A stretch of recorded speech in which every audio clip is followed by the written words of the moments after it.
Last night I loaded up the dehydrator. I did 4 trays of purple and green basil, and then 2 trays of calendula blossoms. And the basil, of course, is to powder for cooking. The calendula, I've not only been using this to make an infusion, an oil infusion for making salve and lotion, but we've started using it for tea, and it seems to be helping with my sinus infection.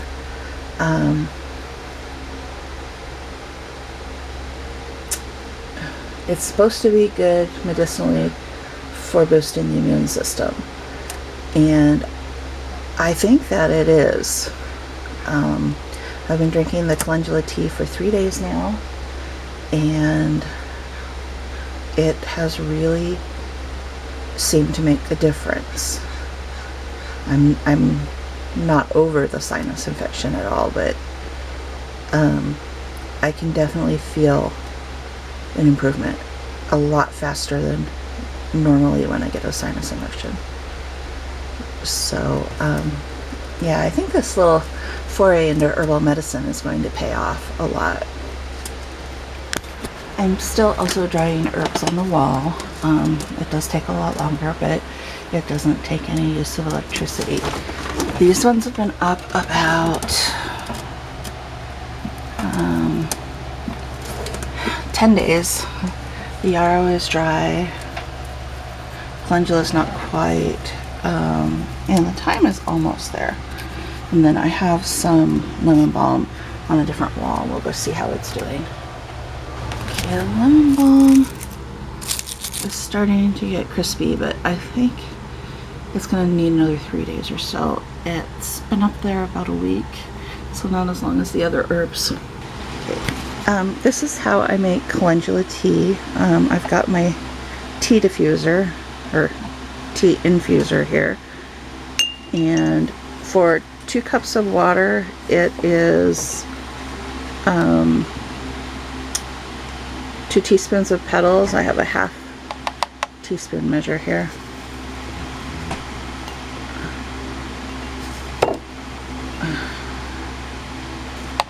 Doesn't have to be super exacting.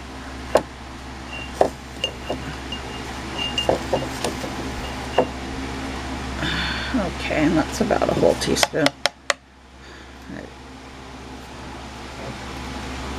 Since I had it so overfilled. And then you take your boiling water and you pour it in here, and then I will be back when it is time to take the tea out, which is about 15 minutes with calendula. It's not like black tea where you barely steep it. This has to be steeped for 15 minutes to a half an hour, depending on how much you put in there, to get the medicinal benefits. Okay, the calendula petals have infused the tea, so I pick up the infuser and I stick it on a teacup, and it slowly drains down. Okay, this is an espresso cup, but still, or a latte cup.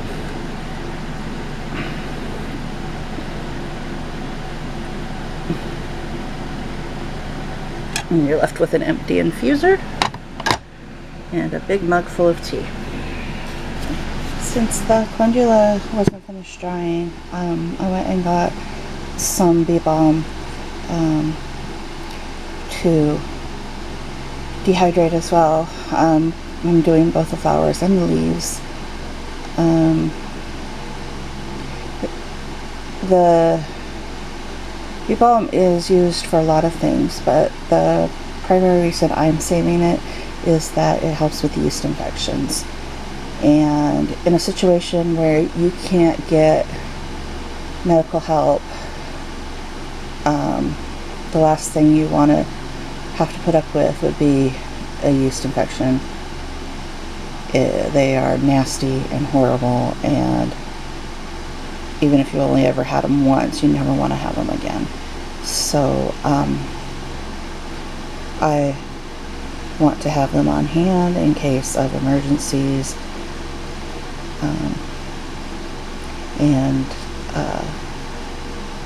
when you're the mother of a daughter, you definitely want to keep this stuff around. Or the father of a daughter, for that matter.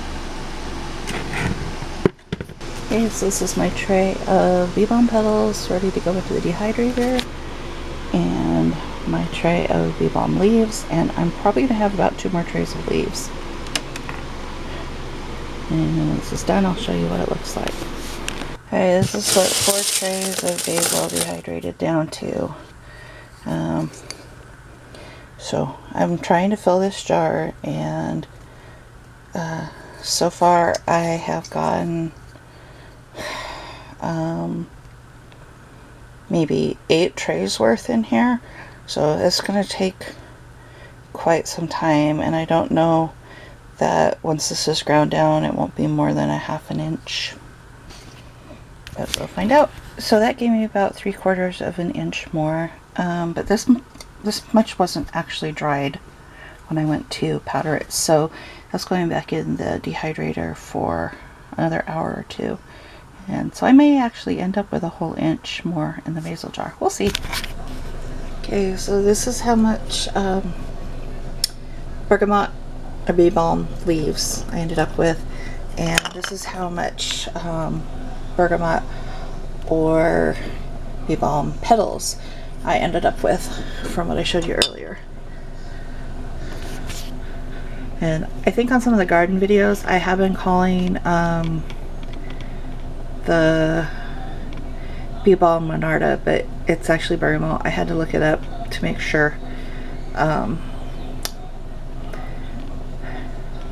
But yeah, so that's what I got, and that is what I did drying herbs today.